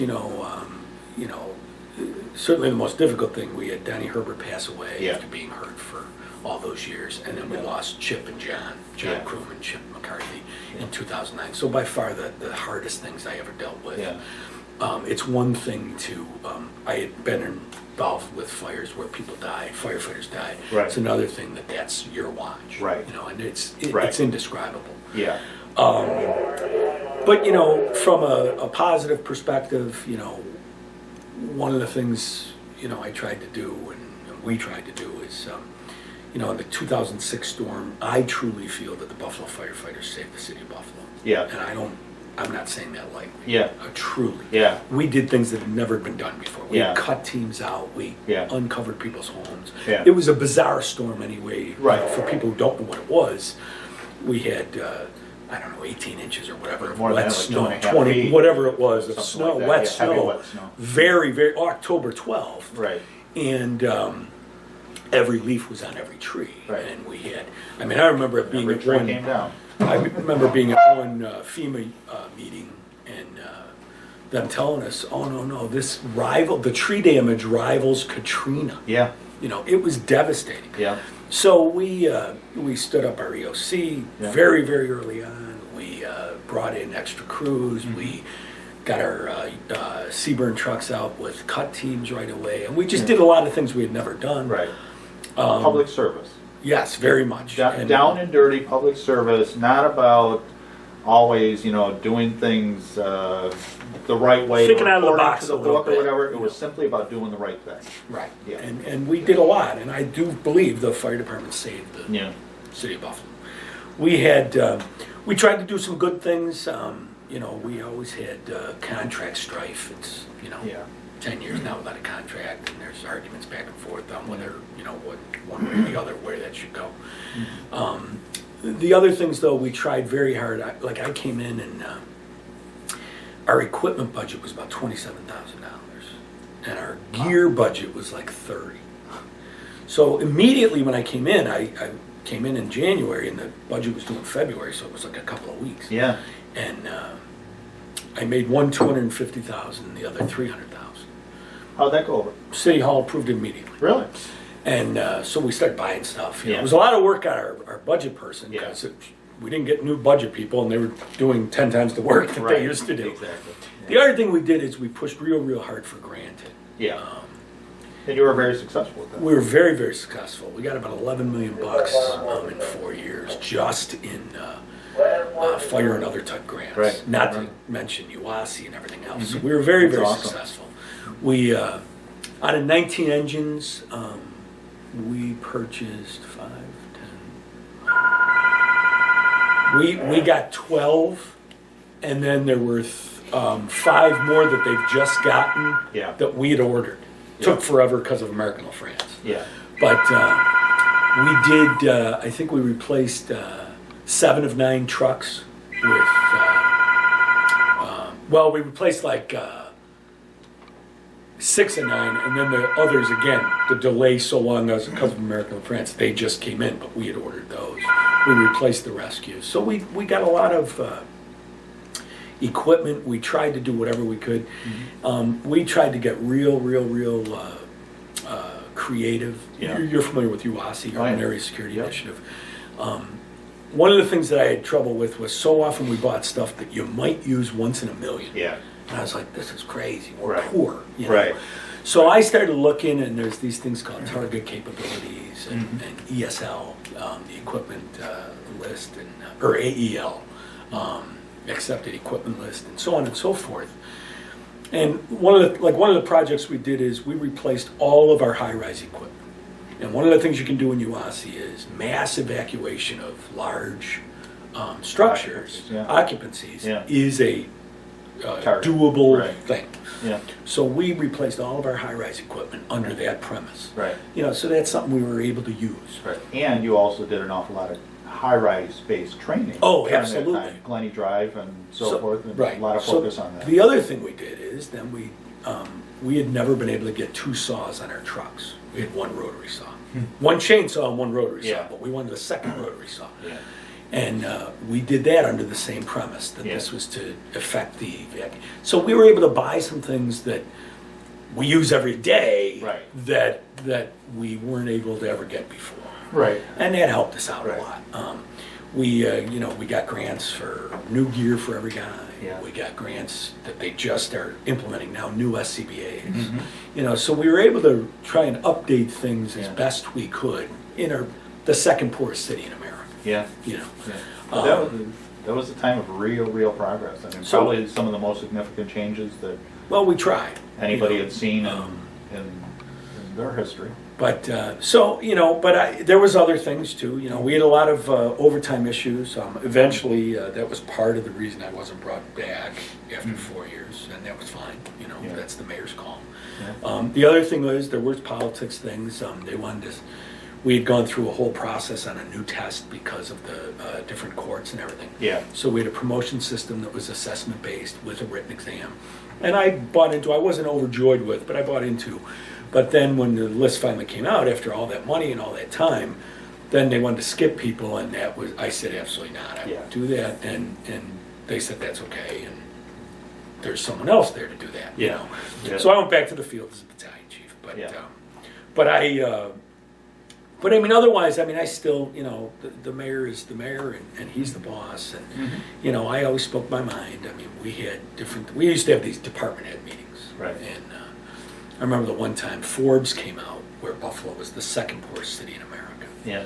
So people are going around the room. There's 22 department heads there. And he asks, anyone else? And I raise my hand. He goes, yes, Commissioner. I go, Mayor, I says, it just goes to show you, just like the Buffalo Bills, we can't be number 1 at anything. And he thought it was funny, but then another time, where I think it was like, okay, you can go now. Yeah.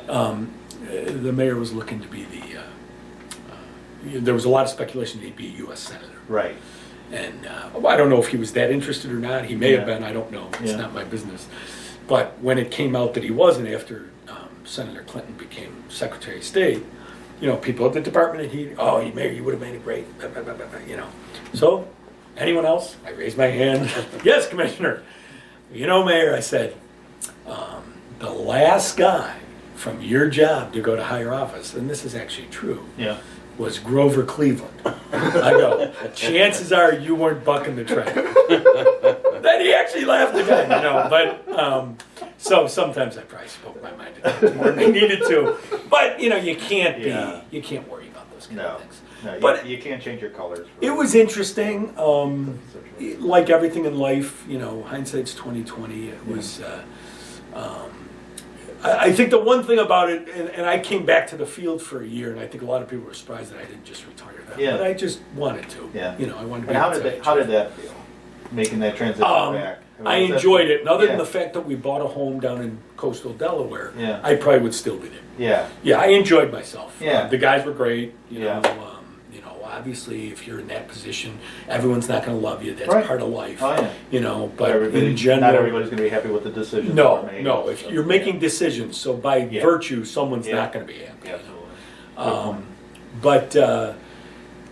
No, people were fine. I enjoyed myself. I was in the 6th. It wasn't real busy. Yeah. Although we had a few things, but I was in the 6th Battalion. But so I didn't regret that at all. But I do think that when you take those jobs, though, you sort of turn the hourglass over. Yeah. It is time's running out. Yeah. And in fairness, like I say, hindsight being 20/20, I don't know if I would have taken that job again. Yeah. But you can't really think that way because I think Right. you'd always wonder, if I had, What if? Right. Right. So Right. I don't regret it by any stretch. Right. But Nor should you. I mean, you made significant. but it was certainly by no improvements, means, and being perfectly blunt, it wasn't the most fun I had. No. You know what I mean? It certainly wasn't the Rescue or Truck 11 and, Right. in those years. I mean, Right. those were just such a different thing. Right. And nothing bad about it, but it's so different. Right. But I think also, what attributed to your success in that position was you were a fireman's fireman, coming up through the ranks. And, I mean, it was pretty clear to those who know the fire service that you were always focused on taking care of the troops and getting them the resources that they need to do it safely and successfully. Certainly the best we could. Yeah. Certainly the best we could. And you know, I used to tell people that, you know, I told the mayor a number of times and different people, I said, you know, I work at the behest of the mayor, but I work for the people of Buffalo. Right. That's who I'm really here for. Right. Is first and foremost is those people that Yep. I'm sworn to protect. And secondly, and really almost evenly, Yeah. and the 750 people that protect them Absolutely. is who I'm really committed to taking Right. care of. Right. That's much more important than any of the rest. And that's the approach I've always taken in my job, Yeah. literally since I came in the door, that, you know, I don't have one boss, I have 5,000 bosses. Right, You know, and that's exactly. the firefighters of Erie County. Sure. And then to make them successful so they can go and serve the, you know. A million people here. Yeah, Right, exactly. Right. So I agree with you on that. and that's a big part of it. And you know, the other side of the coin, I got to go to little places here and there. Yeah. I was in the Metro Chiefs, and I went to the Urban Fire Forum at the NFPA, and you saw, you know, things from other people's eyes, different Yeah. departments. And great ideas, and then you also saw, geez, we do that pretty well. Right. You know what I mean? You like you Right. saw Yeah. everything. You know. Yep.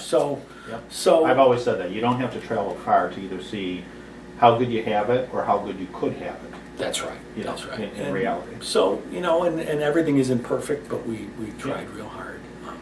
People worked very, very hard. And I think that the other thing you see from that perspective is just what these men and women of this department do every single day. Yeah. You know, and they really Yeah. do a lot.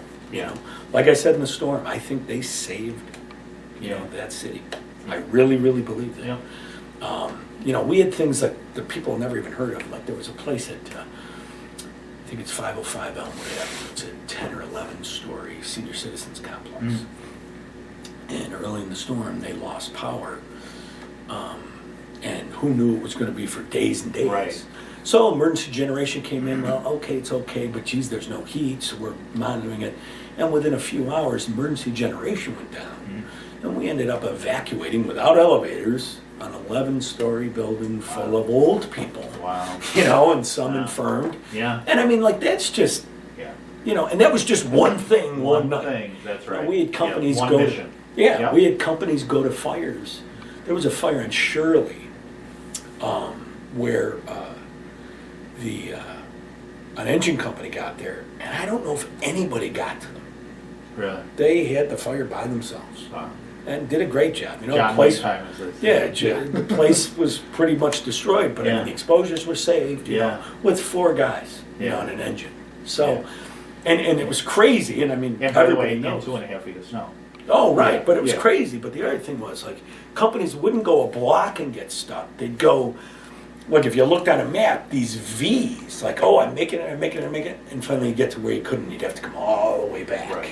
And it was just, Yeah. you know, the amount of blocked areas Yeah. and everything else. There was neighborhoods cut off, Yeah. you know, so it was pretty crazy. Yeah. Um, And, But- and that's the crazy part about that storm is 4 days later, the snow's gone. It was warm. Yeah, it was We had warm. flooding on Yeah. right here, right here. Yeah. Right at the viaduct here. It was Yeah. underwater. Right. Yeah, exactly. Right. But all the devastation was left behind, all the Yep. trees down, all Yep. the power lines down and everything. I mean, that was just, Crazy. yeah. So- And we dealt with it for literally the next 2 years. And we went out to Clarence. We spent I don't know, about 4 days, I guess, Yeah. out there, and we did the lion's share of the recovery. Yeah. I don't know that there was more than a couple people have been recovered already. Yeah. And guys, again, very, very, very admirably and very, very, very honorably worked. We had, And by then, respectfully. our tech rescue team, Engine 21 Lighter 6 and Rescue 1, we had done a ton of training. We had gotten, again, a lot of UASI money and everything else, where we had trained them in all the disciplines, you know, high angle, Yeah. collapse, trench, so on and so forth. And the 64 guys in that firehouse, and they operated out there, did a lot of stuff, and literally had that place down to swept Right. clear. Right. You know, it was remarkable. Yeah. And they did a real good job. Yeah. And just for the listeners, you're referring to the crash. I'm sorry, Crash 3407. 3407 in Clarence Yes. Center, Yeah. February 12, 2009, Yes. and where 51 people were killed. Right. Yeah. So that was certainly another time where, you know, again, to be very proud of the members of the Sure. department, what a job they Sure. did. You know, and there was a lot of things in between. Mhm. And Do you think events like that, though? I mean, do you think they changed people? Oh, sure. Yeah. Sure. I mean, you can't help but be impacted by it. Yeah, they're big events. Yeah. You know, they're huge events. Yeah. You know, you don't run into 50 people, 51 people killed in something every day. Right. You know, Yeah. but you know, my daughter worked at that. You know, Yeah. she's a firefighter, and got out in 1996, Yeah. January '96. So she'll have 15 years. well 16 in 16, January. yeah. You know, That's she'll have great. 16 in January.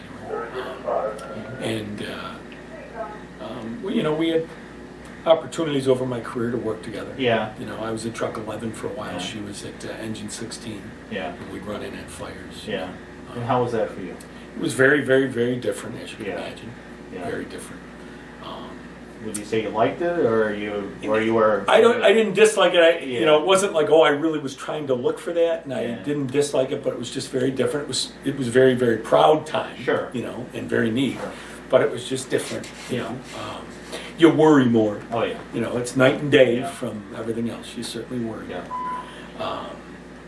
And my son's a paramedic, and I've been a firefighter in a number of volunteer departments around New York County. Now he's down in Delaware as a That's paramedic. great. Yeah, so it's sort of been in the family going on, not Right. before me, but Right. you know, sort of in the family going on.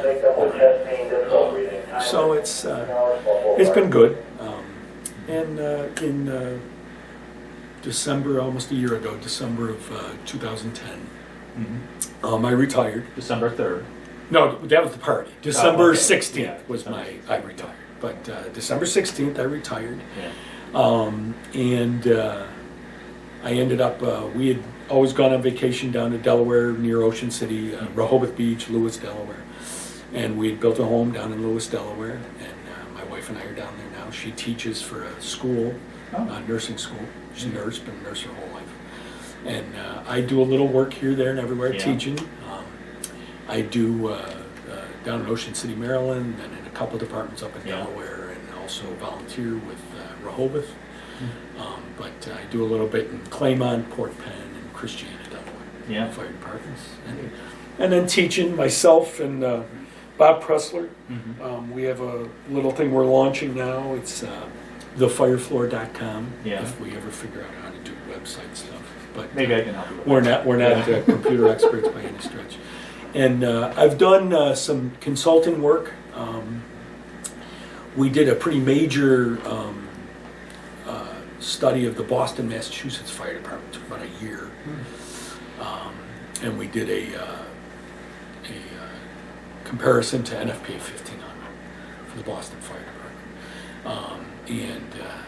That was very, very interesting. You know, as you say, you end up learning as much as Right. But that was a very interesting process to go through.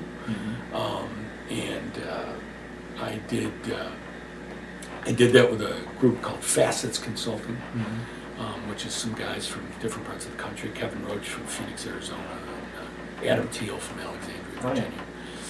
And then,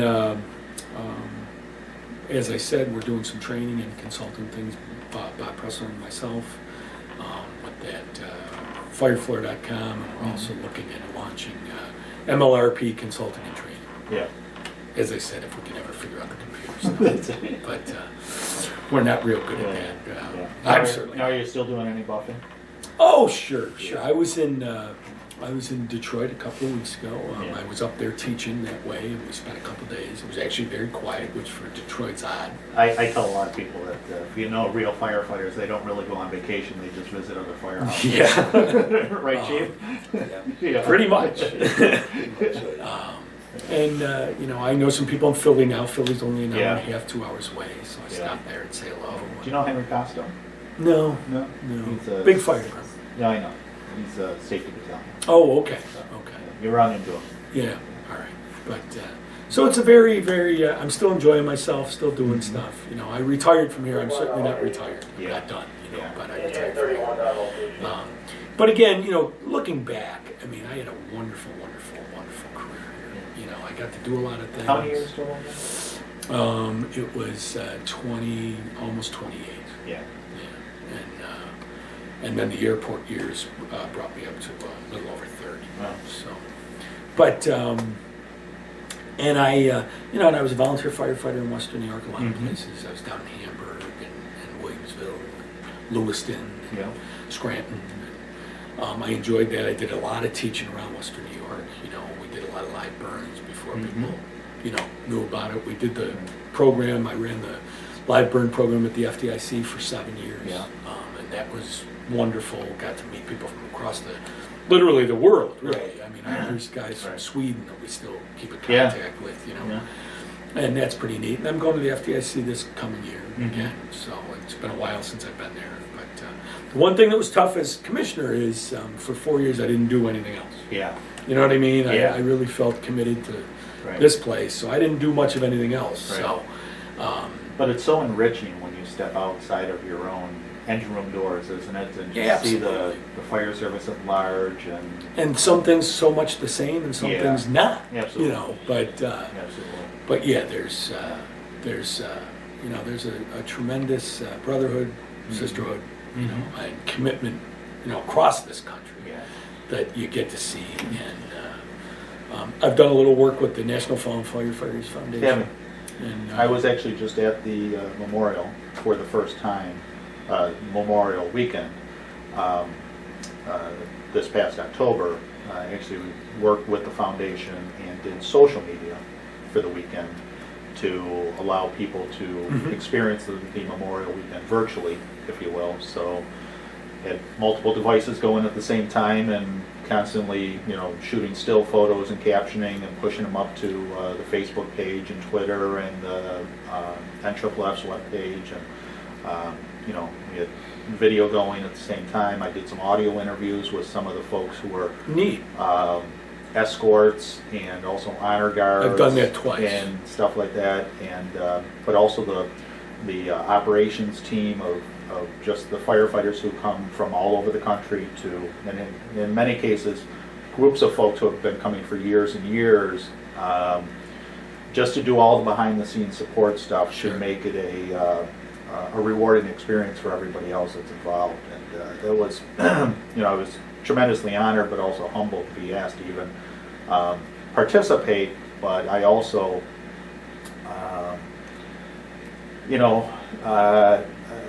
almost kind of struggled with the magnitude of trying to capture the essence of what takes place there and how to effectively use social media to convey that.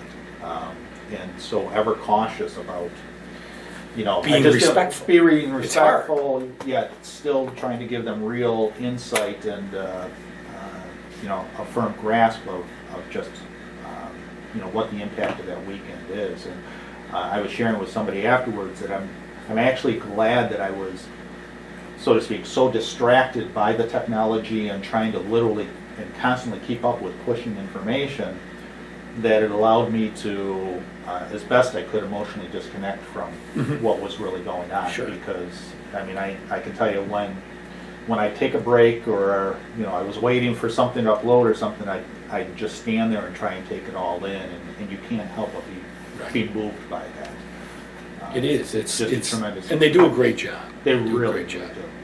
But I've gone and they've asked me. I'm going to do some more, but I've gone and done the briefing.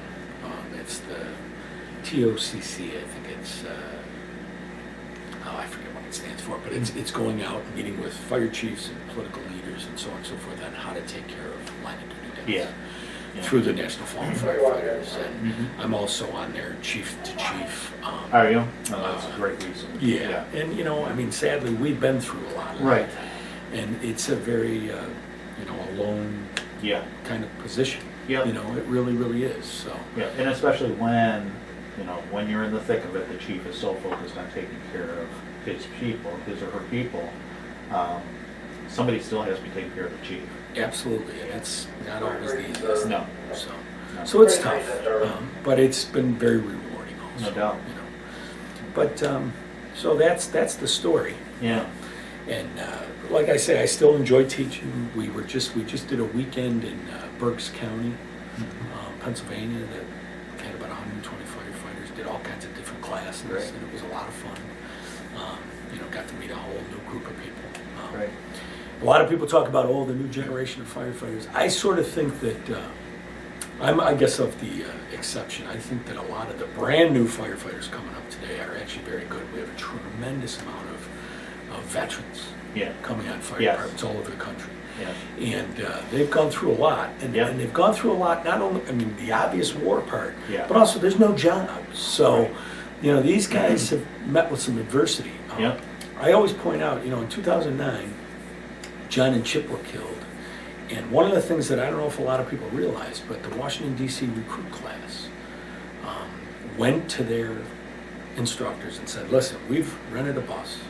We will come in and work. And they had a Saturday that they were going to come in because the funeral was on Yeah. Friday. Yeah. They said, we'll make up our day. We want to go to this funeral in Buffalo. I think it's important. From them, Wow. generated from them. And they came all on their own. The Washington, D.C. Pipe and Drums Band Right. also came. Yeah. They were great.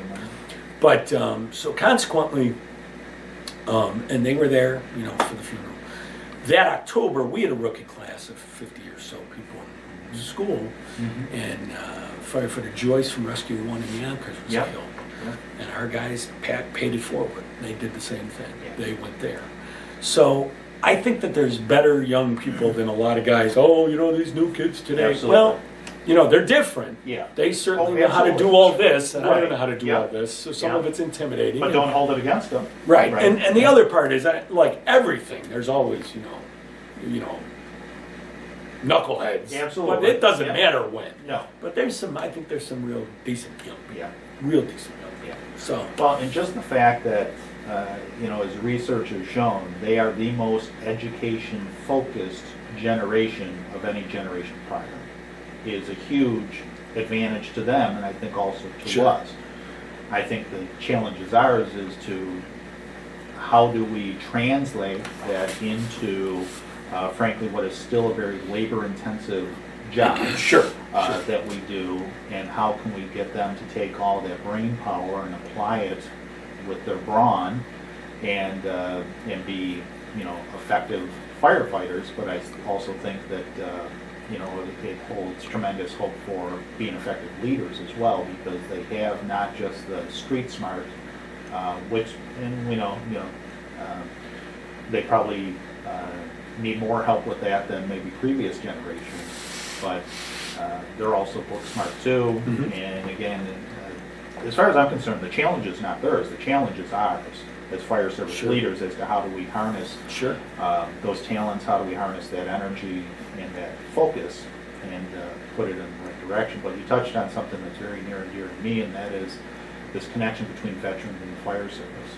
And we softly have been implementing, excuse me, over the last year or so, excuse me, we've softly been implementing over the last year or so a program where we're doing joint recruiting between the volunteer fire service here in York County and the National Guard. Good fit. Tremendous fit. You think about it, Sure. we are the same people. We're looking for the same Sure. people. We share the same value system.